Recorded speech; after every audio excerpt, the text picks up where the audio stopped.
पिछले 20 सालों में टोयोटा भारत में 26 लाख इनोवा कारों की बिक्री कर चुकी है। इस नाम से देश का हर कोना वाकिफ है। स्वागत कीजिए नई नवेली इनोवा हाई क्रॉस का, जो बिल्कुल ही एक नए अवतार में आती है और पुरानी इनोवा क्रिस्टा से काफ़ी ज़्यादा बेहतर होने का दावा कर रही है। और क्या ये दावा सही है या गलत है, इसीलिए हम आज आए हैं बैंगलोर में इस गाड़ी का टेस्ट ड्राइव करने के लिए। तो चलिए पता लगाते हैं। पर उससे पहले car and bike Hindi channel को ज़रूर सब्सक्राइब कीजिए ताकि हमारे हर नए वीडियो का नोटिफिकेशन आपको बिल्कुल सही समय पे मिलता रहे। नई इनोवा हाई क्रॉस दिखने में वाकई में पहले से कहीं ज्यादा आकर्षक हो गई है।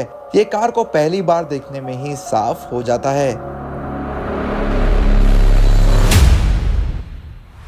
अगर हम डिज़ाइन की बात करें तो 2005 में जब गाड़ी पहली बार लॉन्च हुई थी तो ऑफ कोर्स उसका डिज़ाइन MPV स्टाइलिंग का था, बट अभी इसके थर्ड जनरेशन में गाड़ी के चेंजेस बहुत ज़्यादा है एक्सटीरियर एनहांसमेंट्स को देखते हुए, और अभी ये बहुत ही ज़्यादा क्रॉसओवर और SUV के बीच में आ जाती है। तो इस वजह से आपको सामने मिलेगा एक हाइलेक्स का जो इंस्पायर्ड जो हनीकॉम्ब मैश ग्रिल है वो आपको मिल जाएगा, और काफ़ी सारा क्रोम सराउंडिंग में आपको मिलेगा। हेडलैम्प्स और DRLs दोनों LED है, और आपको एक अच्छा थिक बम्पर भी मिल जाता है जिसमें सिल्वर ट्रीटमेंट दिया गया है आपके स्किड प्लेट्स को।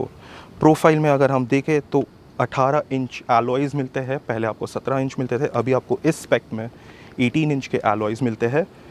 अच्छा सा क्रोम ट्रीटमेंट दिया गया है आपके बेल्ट लाइन के लिए भी। हाइब्रिड का बैजिंग मिल जाता है आपको साइड में, ये डिनोट करने के लिए कि ये एक हाइब्रिड गाड़ी है।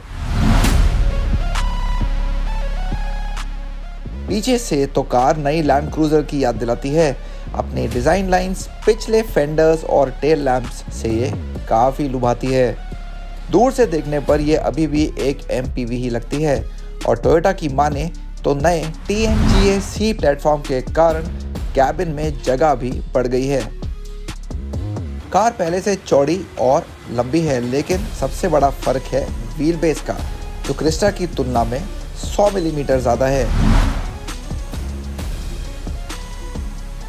तो कैसी है कैबिन में जगह, आइए देखते हैं।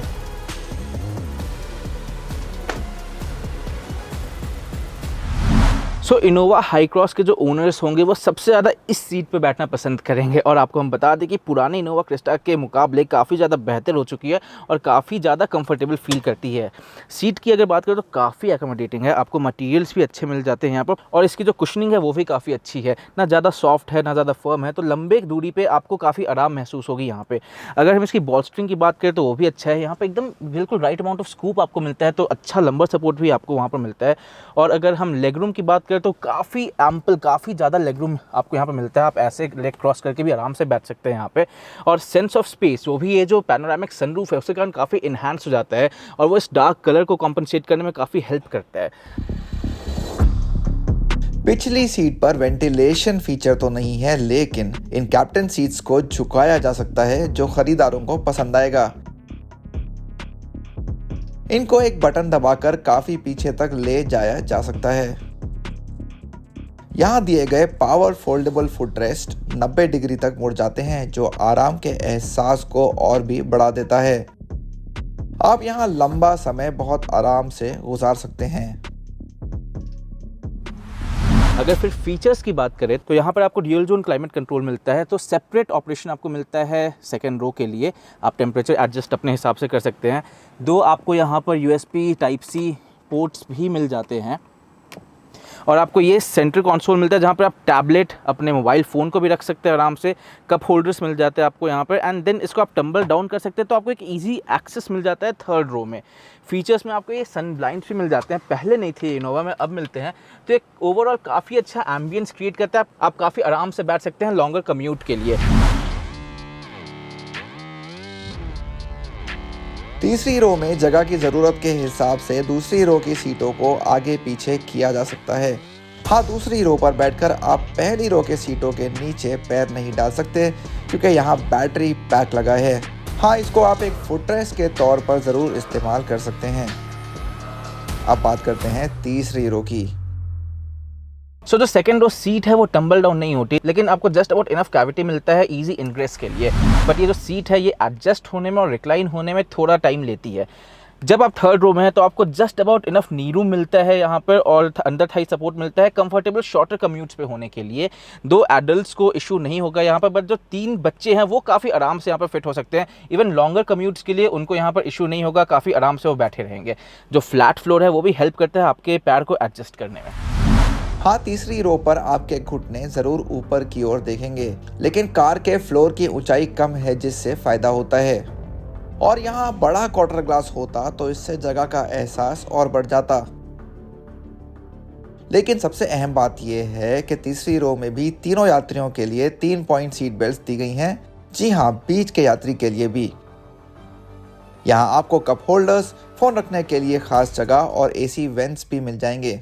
हाँ, केवल एक ही 12 वोल्ट का चार्जिंग पॉइंट यहाँ दिया गया है, तो इस मामले में कार बेहतर हो सकती थी।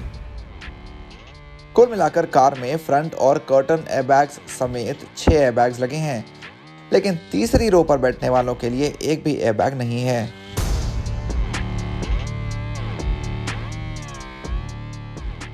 कार में 300 लीटर से ज्यादा का बूट स्पेस है। तीसरी रो को गिराकर ये 991 लीटर हो जाता है। 185 मिलीमीटर के बढ़िया ग्राउंड क्लियरेंस के बावजूद कार में सामान रखने में परेशानी नहीं होती।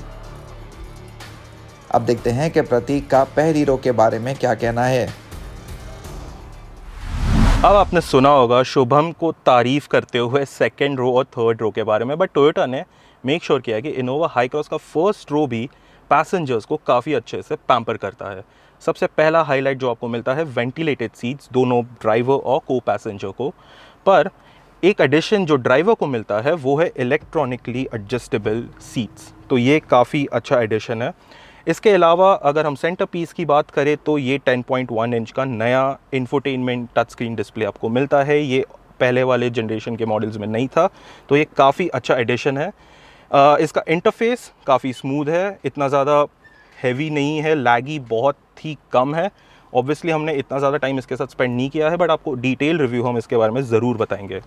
अब इससे हम थोड़ा नीचे बढ़ेंगे तो आपको एक आइलैंड का लेआउट मिलता है सेंटर कंसोल के लिए। तो आपका गियर नॉब यहाँ आ जाता है बीच में, उसके साइड में आपको अलग अलग फंक्शनैलिटीज़ मिलते हैं। होल्ड असिस्ट है, आपके अलग अलग ड्राइव मोड्स के स्विच है, और ऑब्वियसली ट्रैक्शन कंट्रोल का भी स्विच आपको मिल जाता है। आपको यहाँ पे 2 पावर सॉकेट्स भी मिलते हैं आपके फ़ोन चार्ज करने के लिए। इसके अलावा अगर हम स्टोरेज स्पेस की बात करें तो सबसे ज़्यादा स्पेस जो आपको मिल रहा है वो यहाँ पे फ्रंट पैसेंजर के लिए है। यहाँ पे आप फ़ोन रख सकते हैं। यहाँ पे आपको एक 12 वोल्ट का सॉकेट भी मिलता है। अगर आप ऑप्शनल पैक यूज़ करें तो आपको एक वायरलेस चार्जिंग पैड भी मिल जाएगा। इसके अलावा सेंटर में आपको ऑब्वियसली कप होल्डर्स मिलते हैं, काफ़ी बड़े और काफ़ी चंकी है, तो यहाँ पे आराम से आप बड़ी बॉटल्स रख सकते हैं। इसके अलावा अगर आपको स्पेस चाहिए तो आर्म रेस्ट के नीचे आपको बहुत सारी स्पेस मिल जाती है, तो यहाँ पे आप अपना बहुत सारे जो सामान है वो आराम से रख सकते हैं। अब करते हैं इनोवा हाई क्रॉस की सवारी और जानते हैं कि ये चलाने में कैसी है। कार में 2 इंजन विकल्प हैं। पहला है 2 लीटर नेचुरली एस्पिरेटेड पेट्रोल जो एक सीवीटी यूनिट के साथ मिलकर 172 bhp और 205 Nm पीक टॉर्क बनाता है, और दूसरा वो है जिसकी सवारी हम आज कर रहे हैं। ये भी एक 2 लीटर पेट्रोल इंजन है जो इलेक्ट्रिक मोटर के साथ काम करता है। टोयोटा इसे self charging hybrid power train कह रही है। यहाँ को मिलाकर 184 bhp और 206 Nm बनता है, जिससे कार 0 से 100 किलोमीटर प्रति घंटा 9.5 सेकंड में छू लेती है, जो इस आकार के वाहन के लिए काफ़ी तेज़ है।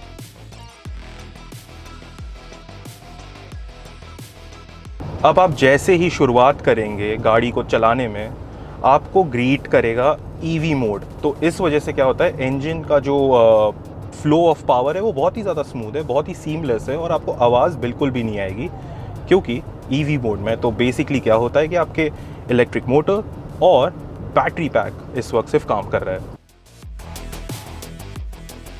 नई इनोवा हाई क्रॉस में इंजन से वाइब्रेशन या और कोई शोर नहीं आता। ये पहले से काफ़ी शांत और बेहतर है। हमने कभी नहीं सोचा था कि इनोवा इतनी शांत और इतनी स्मूथ बिना आवाज़ किए चल सकती है। मतलब कैबिन में भी जब ईवी मोड चल रहा है आपको बिल्कुल आवाज़ नहीं आती, बहुत ही स्मूथ और सीमलेस ड्राइविंग एक्सपीरियंस है। आप सही ड्राइव मोड को चुनकर प्रदर्शन में इजाफा भी कर सकते हैं। अगर आपको ईवी मोड से उतनी एक्साइटमेंट नहीं मिल रही है तो आप इसको पावर मोड में भी डाल सकते हैं, तो आपको सिटी और हाईवे दोनों में बहुत सारी पावर मिल जाती है। और अगर आपको एक्सेलरेट करना है इस मोड में तो बस पेडल को एकदम डीप दबाइए, आपको इंस्टेंट पावर मिलेगा और ओवरटेक्स बहुत ही इजी हो जाते हैं। टोयोटा ने बहुत ही अच्छा, बहुत ही उम्दा काम किया है। इंजन को और इस गियर बॉक्स को बहुत ही अच्छे से मिलाया है, तो उस वजह से आपको परफॉर्मेंस भी मिल रहा है। और जो लैग की जो हमें डाउट था कि शायद से इसमें लैग होगा, गियर शिफ्ट्स अच्छे से नहीं होंगे, रिस्पॉन्स नहीं होगा, वो सारे इसमें तोड़ दिए हैं वो हमारे जो मिसकंसेप्शंस थे, क्योंकि गाड़ी बहुत ही अच्छी चल रही है। ये इंजन गियर बॉक्स का कॉम्बिनेशन बहुत ही बढ़िया है और आपको कभी भी ऐसे महसूस नहीं होगा कि आपको पावर की या कमी हो रही है, या फिर अगर इंजन का भी आपको ऐसा फील होगा कि वो कम हो रहा है तो गियर बॉक्स उसको संभाल लेता है। स्टीयरिंग व्हील से भी हमें कोई शिकायत नहीं हुई। इसमें टिल्ट और टेलीस्कोपिक एडजस्टमेंट है जो काफ़ी काम आता है। नई Toyota Innova Hycross Bharat की पहली MPV है जिसे level 2 autonomous driving assistant system मिले हैं। इसमें dynamic radar cruise control, lane trace assist, rear cross traffic alert, blind spot monitor, pre collision system और ऑटो हाई बीम जैसे फीचर्स शामिल हैं। अब जानते हैं कि कार की पिछली रो पर कितनी अच्छी सवारी मिलती है। सो अगर राइड क्वालिटी की हम बात करें तो इनोवा क्रिस्टा ने काफ़ी एक अच्छा बेंचमार्क सेट कर रखा था वहाँ पर, और जो हाई क्रॉस है वो काफ़ी अच्छा बिल्डअप करती है, काफ़ी बेहतर बनाती है उसको और ज़्यादा। जो अनड्यूलेशंस है, जो शार्प बम्प्स आप ज़्यादा फील नहीं करते, क्योंकि एक एकदम right amount of well just suppleness है सस्पेंशन में, तो बहुत शार्प पिंच नहीं करता वो आपको। और फिर अगर हम हैंड्यूलेशंस की बात करें तो वर्टिकल मूवमेंट्स और लैटरल मूवमेंट्स भी कंट्रोल्ड है, बॉडी रोल्स बहुत ज़्यादा आप नहीं फील करते हैं, और मोनोकॉक कंस्ट्रक्शन होने की वजह से आप जो नीचे का हेफ्ट है वो भी ज़्यादा फील नहीं करते, तो एक मिला जुला काफ़ी अच्छा आपको राइड कंफर्ट वहाँ पर मिल जाता है। फिर NVH लेवल्स की अगर बात करें तो काफ़ी अच्छा सरप्राइज करती है आपको ये कैबिन, क्योंकि इनोवा क्रिस्टा भी काफ़ी अच्छी थी लेकिन ये उससे भी ज़्यादा शांत है, तो जो अंदर का एनवायरनमेंट है वो आपको काफ़ी अच्छा लगता है। ग्लास हाउस एरिया भी काफ़ी अच्छा है, तो आप बिल्कुल भी सफोकेटेड नहीं फील करते यहाँ अंदर में। आरामदेह सवारी हमेशा से ही इनोवा की एक खासियत रही है, खास तौर पर अगर आप पिछली सीट पर बैठना पसंद करते हैं। और कहना होगा कि हाई क्रॉस में तो मामला और भी बेहतर हो गया है। स्ट्रॉन्ग हाइब्रिड होने की वजह से कार का माइलेज भी शानदार है। कंपनी यहाँ 21.1 किलोमीटर प्रति लीटर का दावा कर रही है। हाई क्रॉस इनोवा के कामयाब सफर को आगे बढ़ाने के लिए तैयार लगती है। यहाँ बस दूसरी रो में वेंटिलेशन और तीसरी रो पर एयरबैग्स की कमी लगती है, क्योंकि टाटा सफारी और महिंद्रा XUV 700 में ये फीचर्स दिए गए हैं, तो यहाँ आपको चुनना है। बाजार में हाई क्रॉस की कीमत इनोवा क्रिस्टा से ज़्यादा ही होगी। हमें लगता है कि कार की एक शोरूम कीमतें 2 लीटर पेट्रोल मॉडल के लिए 25 लाख रुपए के आसपास शुरू होंगी और सबसे महंगे 2 लीटर स्ट्रॉन्ग हाइब्रिड वेरिएंट के लिए 32,50,000 रुपए तक जाएंगी। और जब आप इस कार को स्कोडा कोडियाक या किया कार्निवल के सस्ते विकल्प के रूप में देखेंगे तो ये आपको और भी ज़्यादा आकर्षक लगेगी।